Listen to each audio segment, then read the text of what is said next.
But first, the Prime Minister should be thrilled. Climate Change Minister Chris Bowen should be throwing a party at Parliament House because today 1,000 Australians were told they're out of a job. Isn't that great news? Because these are planet killers, planet killers. These are workers and contractors at Alcoa's Kwinana aluminium refinery in Western Australia. They've just been told their plant is closing. Not profitable, they've been told, even though prices for aluminium are still historically high. Now, I know the Labor Premier of Western Australia, Roger Cook, was putting on a sad face today. Well, he is the local member.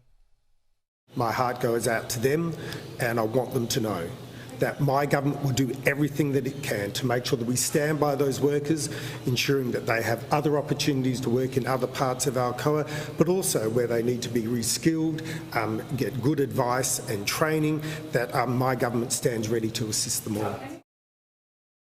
Yeah, maybe they could go and polish all those blades on wind farms or something, Sure.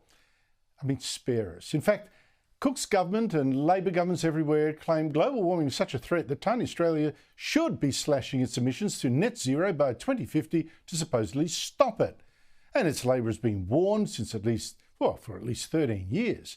This means aluminium smelters will be among the first industries to go because they use so much electricity, huge amounts of it, mostly made by coal and gas. You couldn't run these things on wind. And look, of course, what's happened to power prices. So, who's going to gain from this? China. China's not cutting its own emissions. That's just for us suckers in the West.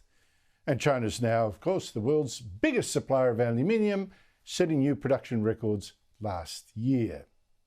How mad is this?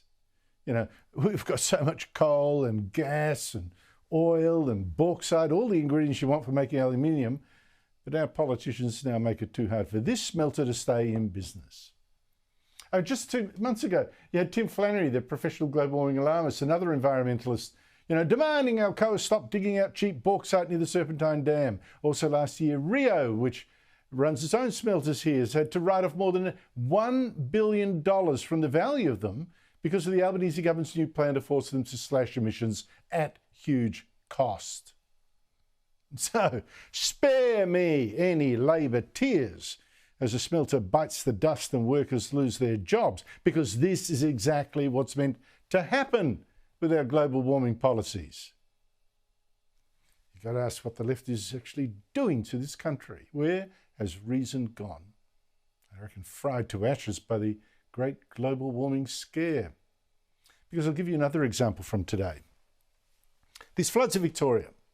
To me, they tell us that maybe the Bureau of Meteorology doesn't understand the climate quite well enough to preach about global warming, how it will ruin us if we don't cut emissions until it bleeds.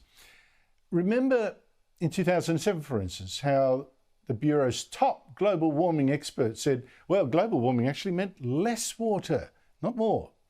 He declared back then, climate change here is now running so rampant that we don't need meteorological data to see it. Almost every one of our cities is on the verge of running out of water, and our largest irrigation system, the Murray-Darling Basin, is on the verge of collapse.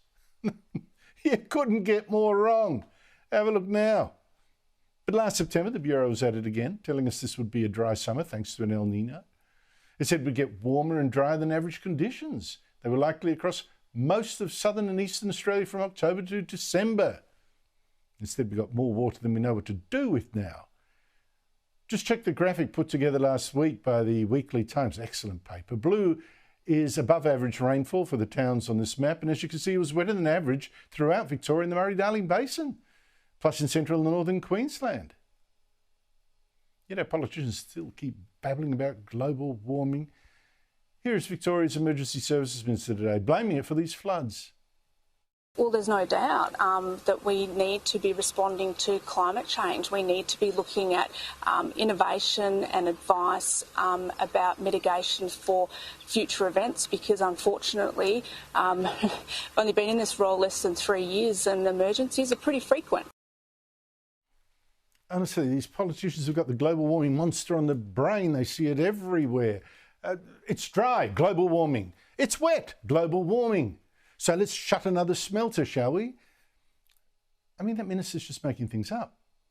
In fact, even the United Nations Intergovernmental Panel on Climate Change, which actually writes the Bible on global warming, said in its latest report, well, actually we have low confidence that we're getting heavy rain and river floods because of global warming. And when you check the Bureau of Meteorology's rainfall records for Victoria, you'll see we've still got a bit to go to match up to the big rains we got in the middle of last century. But back to this minister, in fact to all Labor and Green MPs and too many Liberal ones too. If global warming really did mean more rain for Australia, isn't that actually a fantastic thing? Fantastic for such a dry continent. Isn't more rain exactly what we need so that we have water and food for the hundreds of thousands of immigrants we take in each year? Why on earth would our politicians fight global warming if they really think it brings us more water? They want it drier? Seriously? Honestly, Australia is fast becoming a second-rate country because of stupidity like this. Politicians complaining if we get more rain, causing industries to close in a mad bid to stop it. I mean, enough, right? End this unreason before this country gets even poorer.